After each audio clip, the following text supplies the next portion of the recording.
giant Deucalion stood firm, his gaze fixed on the distant figure of Theseus, who now held the legendary spear of Minotaur.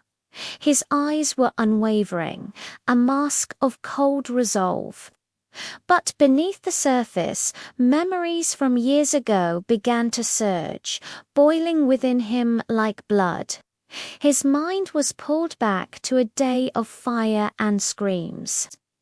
It was the first time he had ever faced the Minotaur. A much younger Deucalion, just a boy, was racing up the stone steps of the palace. That day, Nessus had transformed into a living hell. A royal servant, gasping for breath, burst into the throne room and cried out to the king, "Your Majesty, the Minotaur has escaped. He's rampaging through the city, devouring people. At this rate, all of Crete will fall." King Minos' face twisted in anguish. "Have you sent for aid from Mycenae?" "Yes, Your Majesty," the servant replied, his voice trembling. "The emissary has already departed with your letter. But there's no telling when or if they will arrive." "How utterly frustrating," Minos muttered, pressing his fingers to his forehead. "We don't have time to wait for help that may never come." Just then, the brilliant inventor Daedalus stepped forward cautiously. "Your Majesty, we could begin construction of a new labyrinth immediately, if you wish.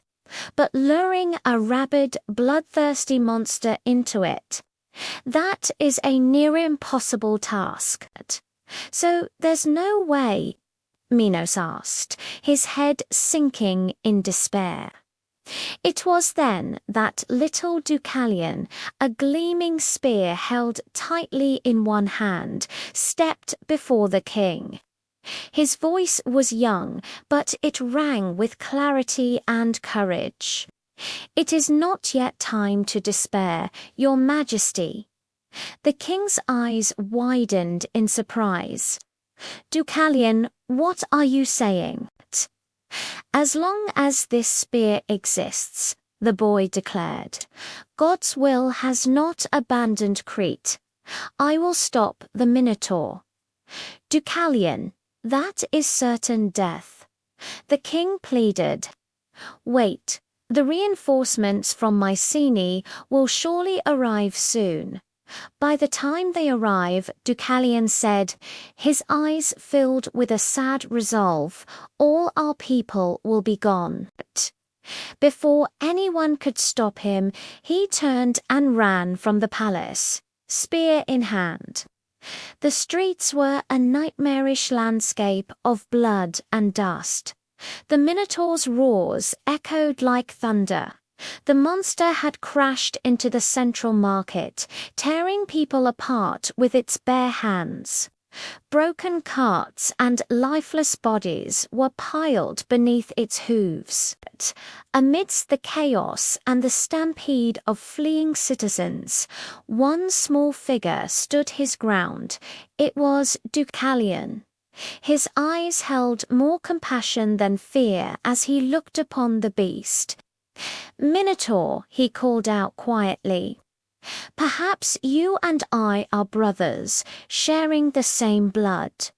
I do not wish to kill you, but you must stop this. You must leave this island." The monster answered not with words, but with a guttural roar. It charged. The air itself seemed to turn into a blade. But as the beast lunged, the tip of Deucalion's spear flashed in the dim light. In that same instant, another spear, the spear of Minotaur, flew through the air, piercing the Minotaur's knee with divine accuracy. The monster, unable to support its massive weight, collapsed forward. The ground shook with the impact, and a cloud of dust billowed into the air. Breathing heavily, Deucalion approached the fallen creature. "I promise," he whispered, his voice low and solemn. "I will not kill you, but you have sinned. For that, you will live forever in the darkness of the labyrinth." Just then, King Minos arrived with a contingent of soldiers. The king was stunned into silence by the sight before him. "DEUCALION," he finally managed to say, his voice filled with awe. "You've done it. You are truly great." He then turned to his men. "Soldiers, drag that monster to the labyrinth Daedalus has built." The cheers filled the sky, a testament to the boy prince's heroism. But hidden in the celebrating crowd, another of Minos' sons, Catreus, watched with eyes that flashed ominously. Biting his lip, he turned quietly and walked back towards the palace, a dark thought forming in his mind.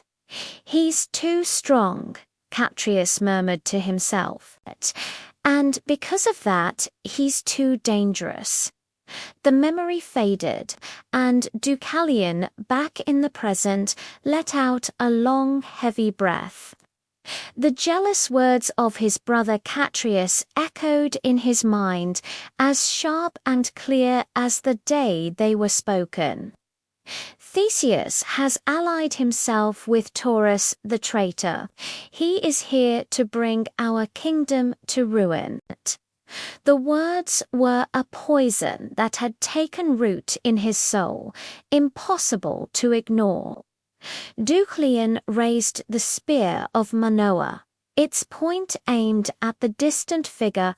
His voice, now a man's, roared across the plaza. "No force that threatens Crete will be tolerated." The spear flew like a bolt of lightning. At that very moment, at the grand entrance to the palace of Knossos, Theseus and Phaedra arrived. As Phaedra reached to push open the heavy doors, Theseus's heroic instincts made him turn. It was a fatal move. The spear of Manoa, thrown with all of DEUCALION's strength and conviction, struck him in the abdomen. Blood bloomed across his tunic. He stumbled, his strength failing, and collapsed at the palace gate. "Theseus!" Phaedra's scream tore through the air, a sound of pure agony. His crimson blood began to flow down the ancient stone steps. In the distance, DEUCALION stood frozen, his hands trembling as he clutched the javelin that had sealed the hero's fate. He slowly closed his eyes, shutting out the world he had just irrevocably changed. Thank you for watching.